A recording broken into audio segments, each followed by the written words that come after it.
Alright, hi all, and welcome back to another Matthews modelling.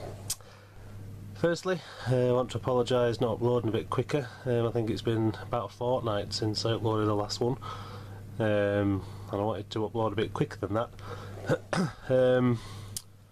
But my time's been taken up with my old car outside that I'm in the middle of resurrecting. All my free time's been spent on that lately. Out here in the attached garage, we've been having a bit of a sort out and a rearrange, so I've not been out here as much as I would have liked. But not to be deterred, I wanted to get a video up for you all, and we're going to have a look at the Lima Junior Italian Loco project. Right, it's safe to say this didn't go quite to plan, and has ended up with a much more simpler outcome. When I introduced the project to you all, the plan was to go for a Dutch livery, and that's the road I went down. The body was sprayed grey and it was ready. Then I went to add the yellow stripe, and yet again I had some more issues with yellow paint. Don't know what it is with me in yellow, with my modelling. Yellow's my favourite colour, and but when it comes to using paints, I always seem to either pick the wrong one or it doesn't like what it is I'm using it on. But anyway, adding the yellow stripe, it just went completely and utterly wrong. The paint was awful. This time I used Revel, which I've never used before, so I thought I'd give it a whirl. It was a nice shade of yellow, but the application of it was just horrible. So it prompted me to approach it a bit differently, and I thought, well, okay, I'll stick with the Dutch, but I'll go for a weathered Dutch at the same time as applying it. So rather than applying it and weathering it after, I weathered during. So I kept the yellow stripe that was there, and turned it into a bit of a faded look, with some, yellow streaking down the side like it had run and weathered. And I was back to thinking, right, okay, that's alright. And then, as on Dutch livery, all the grills on Loco bodies were in black. This Italian Loco, I'd say more than half of the body side is grill, and there was just too much black on it, and the whole thing just wasn't working. It was just, the overall appearance of it just wasn't right. So we just went to good old Halford's matte black, and totally and utterly changed the plan. So as much as Dutch livery I think would have suited it, and I was really looking forward to doing it, it just didn't. It wasn't right for this Loco at all. It just didn't suit it one bit.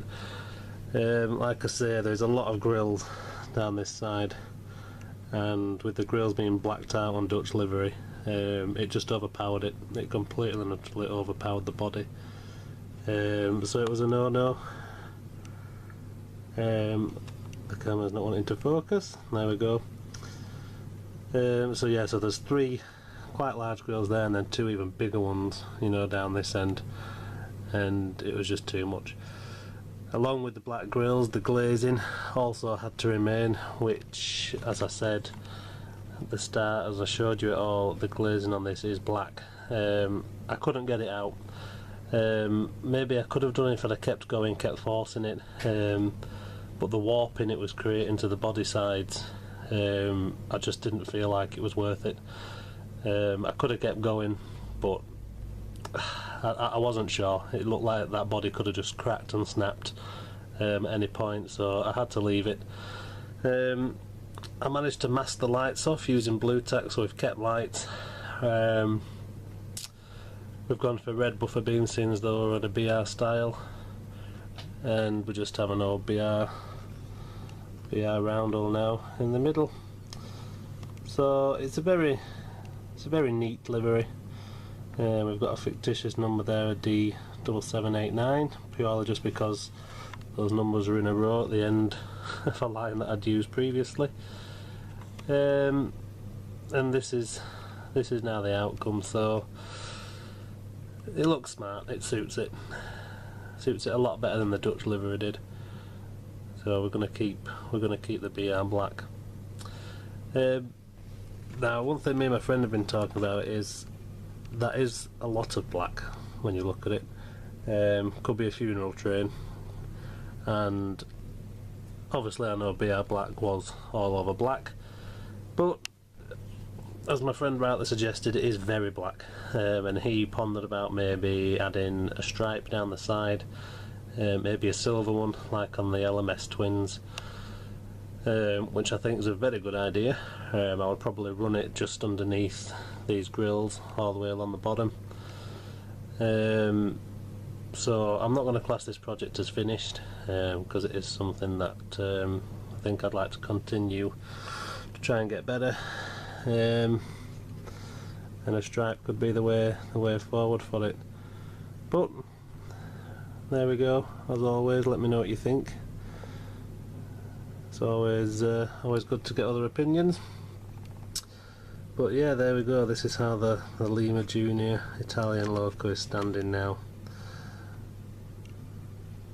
A lot better, I think, than that very bright, leery white and green. Still runs well. I was a bit worried with it being a junior Loco that it might like to start to conk out a little bit. It has a very strange mechanism inside. It's not like your normal pole motors in Locos, the very large plastic cogs. But it's still going strong. But yeah, there you go. So there we have the Lima Junior Loco in now an all over BR black livery. So as always, let me know what you think, and I shall see you in the next video, which could be might be the big wagon project. Might have an update on that for you. The Steam sent another 3D print. Obviously, as I said, I've been spending my time elsewhere, so that hasn't gone as quickly as I thought it was going to do. So it could be a wagon project update. I am working on another little Loco, a very old Joe F one that I showed a long time ago as a future project that I've finally started. So it could be that as well. But there will be something. So thanks for watching. Let me know what you think about this one, and I will see you in the next one. Bye bye.